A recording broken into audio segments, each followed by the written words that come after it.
one of the dolls? If you've been wondering for years if life in plastic is indeed fantastic, then look no further than the Barbie movie, where you can see yourself in any number of dolls of all sorts of shapes, sizes, colours and temperaments.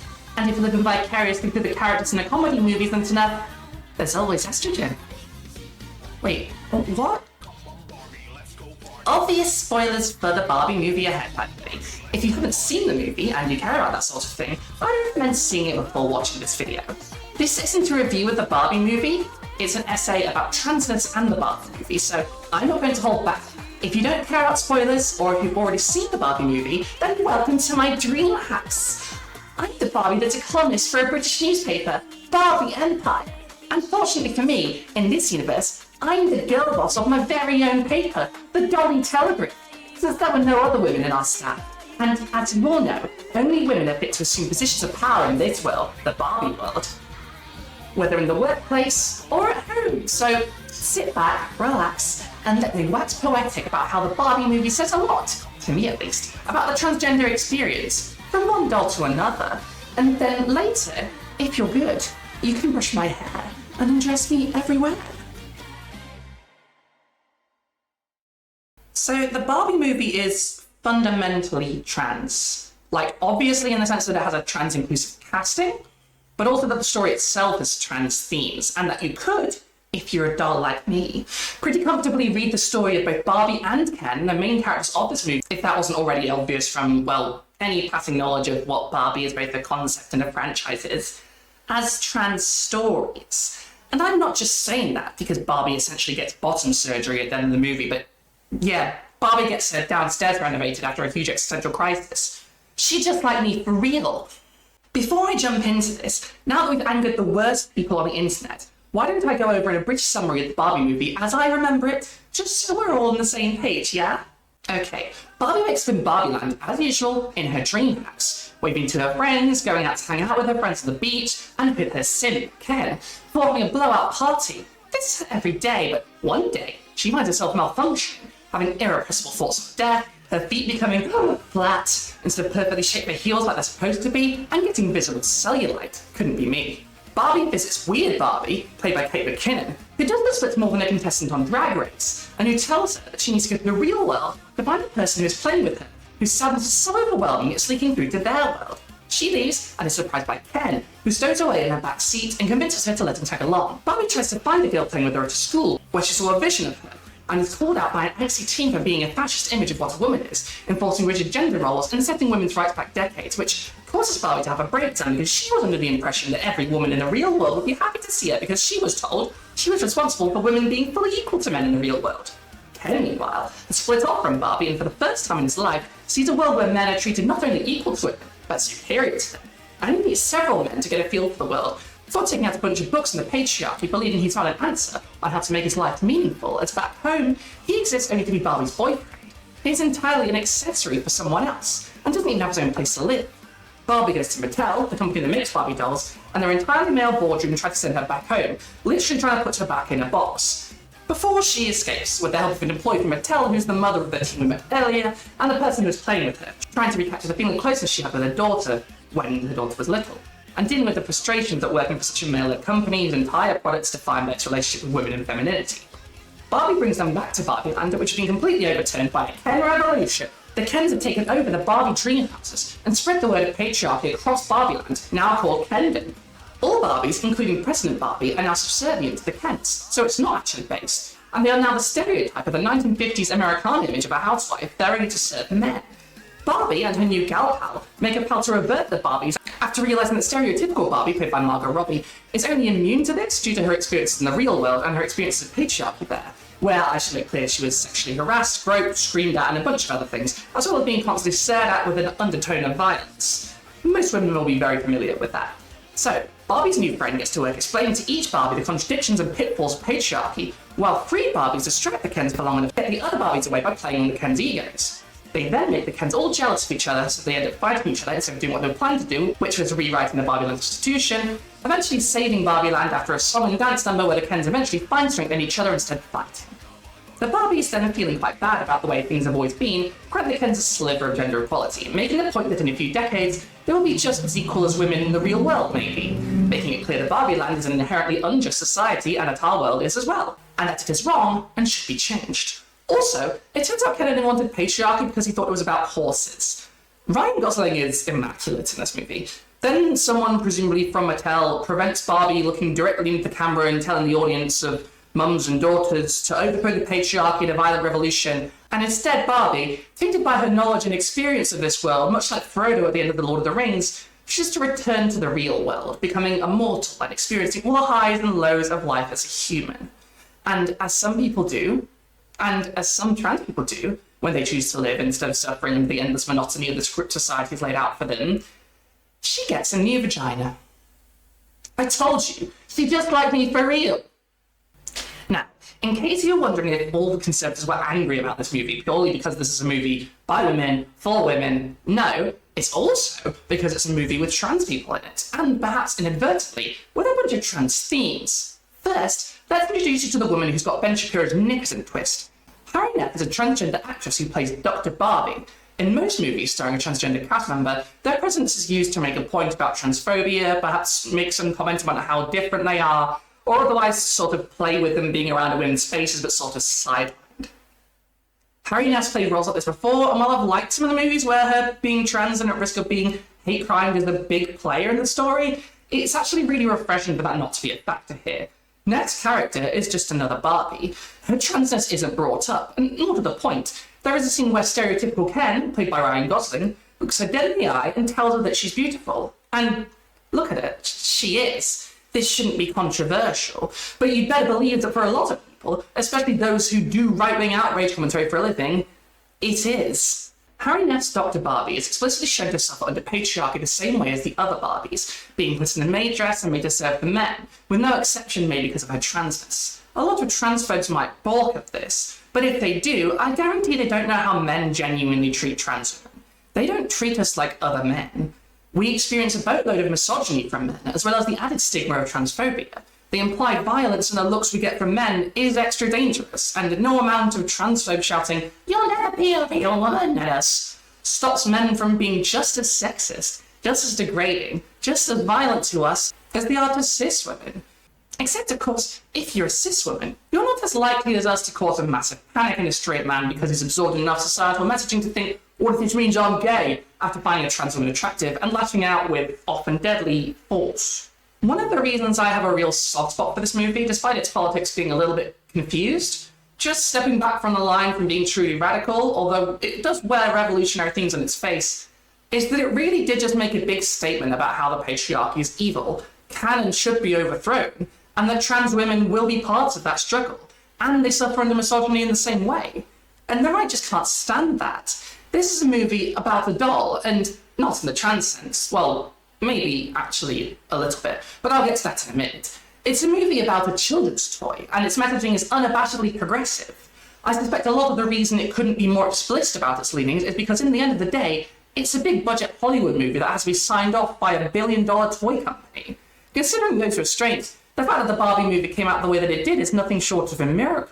The only dark spot I can put on it is a specific line which compares patriarchy infecting the Barbies to the devastating effects of smallpox on the Native Americans, which is at best insensitive, if not much worse. And it's one line, it could have easily been cut, and it honestly should have been. The fact that it stayed in is an active choice on behalf of the directors and producers, and this is a real shame. I've also seen people referring to the Barbie movie as white women's Black Panther, and they're right. They're right. I can't even respond to that. It's an absolutely spot-on read. And this is one of the things that is a consequence of depicting the Barbie world as it is in the toy line, as a sort of colourblind matriarchy where, nevertheless, the standard Barbie is a white blonde woman, is that we don't really get into how racism intersects with sexism, and how black women, Asian women, fat women, etc. are viewed as separate categories of society's ideal of a woman, embodied by Margot Robbie's stereotypical Barbie. They do address this in the movie somewhat, and one of the things that the Barbie movie does really well is hang a lamp on any issue that you might have with the movie as a concept up front, but it is an element that isn't covered. This probably seems like much more of an important movie to me because I am a white trans woman. Still, I think there's a lot of fun to be had here. and a lot to think about, which I can't usually say for most movies that make me smile and laugh as much as this one did. Beyond this, the arc of both Barbie and Ken in the movie is each of them discovering who they are as people outside of their assigned roles in society.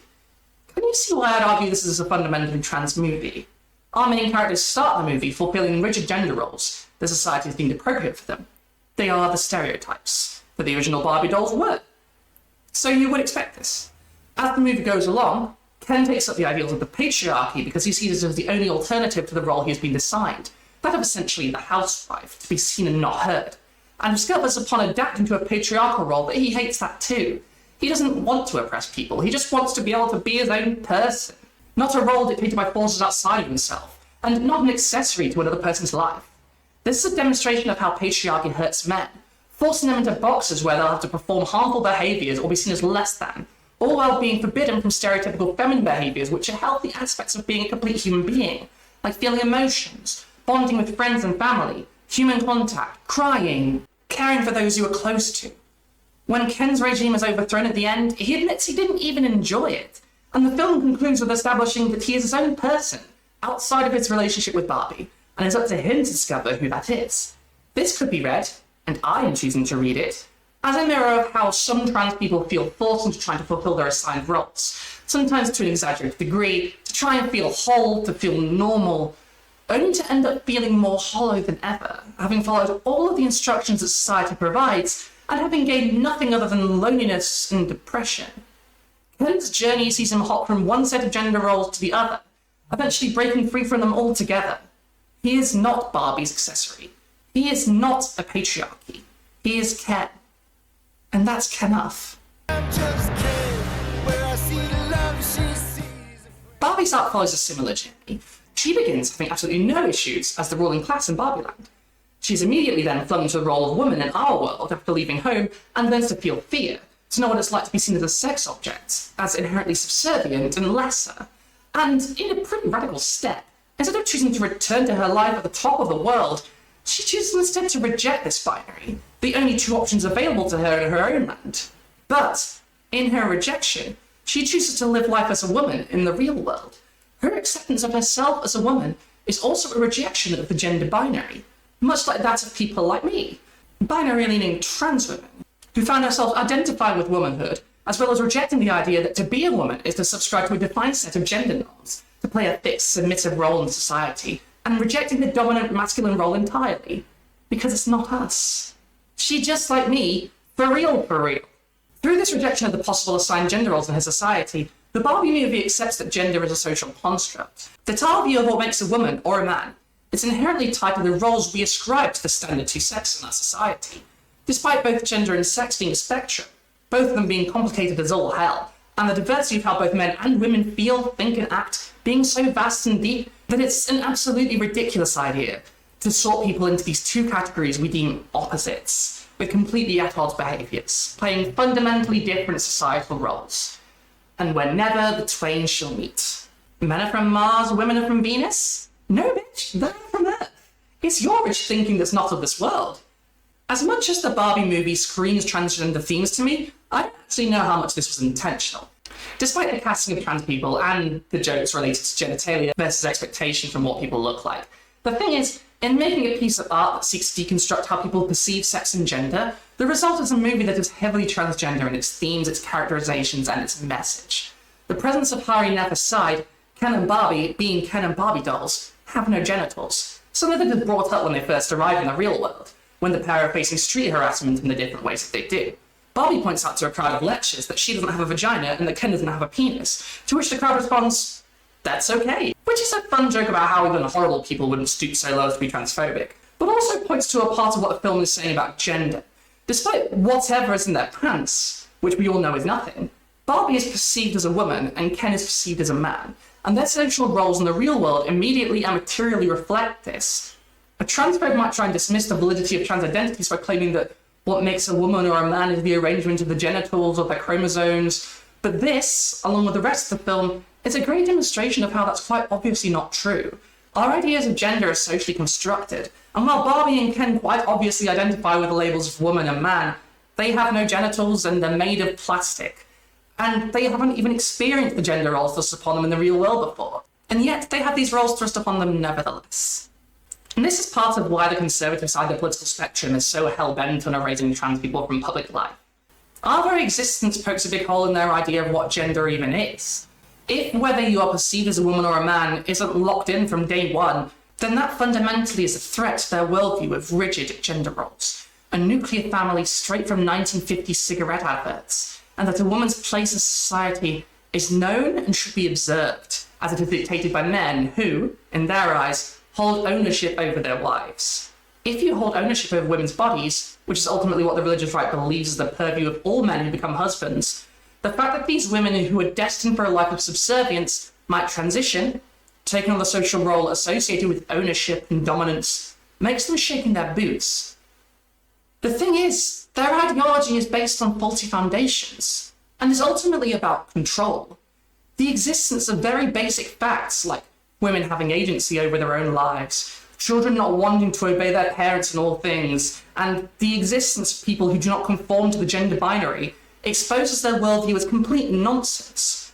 But it benefits them so much to believe that they are right, they hold ultimate power, and that all of these exceptions are just lies or aberrations, that they fight tooth and nail to maintain this illusion, to repress the truth that the world isn't as simple and hierarchical as they need it to be for them to be lord of the manor in their own home, and sitting on top of the world, ruling with an iron fist.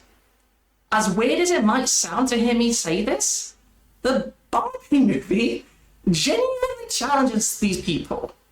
And their only response? Burning the dolls that serve as an effigy for the stereotype of what a woman is and can be. In a way, that metaphor is a great reminder that no amount of challenge can change their worldview. Even a piece of plastic is such an affront to their fragile minds that the suggestion it might not be emblematic of a domestic servant requires its immolation. And I thought it was us that had to burn down gender expectations and their totems. Thanks, guys. You've saved us the job. I guess until next time these discussions come around, I might as well sign off. Come on, Barbies. Let's go party. For those of you who can't wait that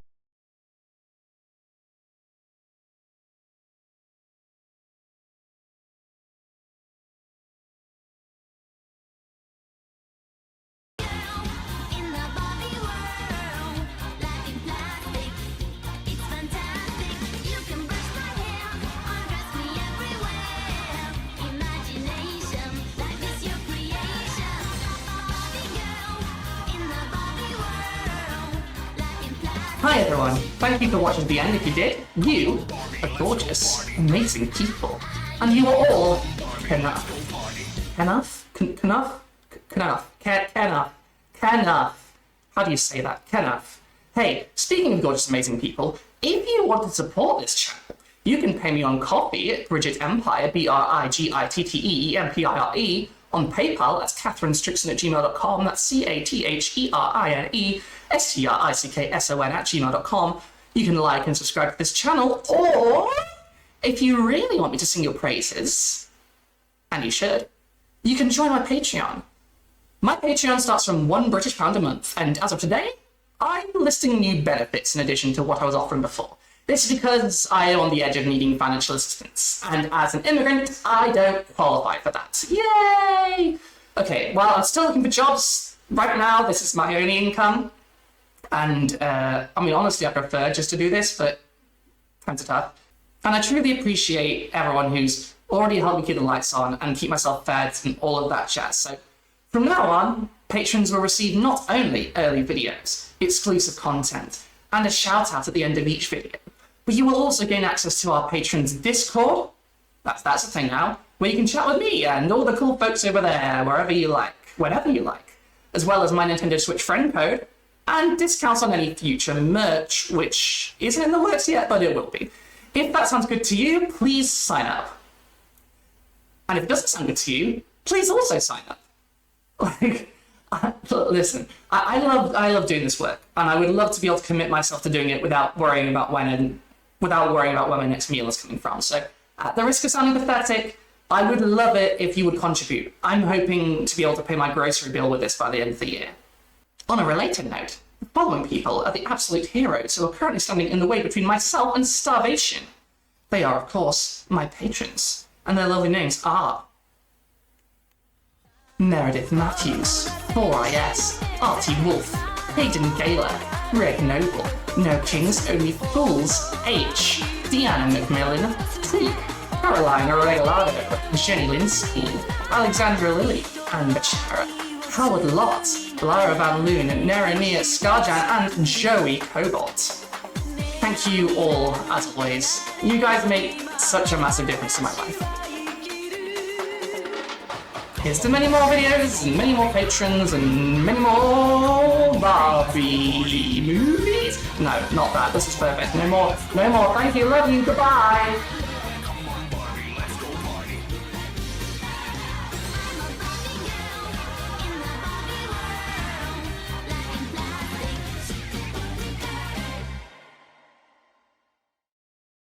It's the edge of the world and now the Western civilization. The sun may rise in the east at a listed sail and its final location. It's understood that Hollywood says bimboification. Yet again, it's summertime, so it's hard to wear a wig, but I'm trying.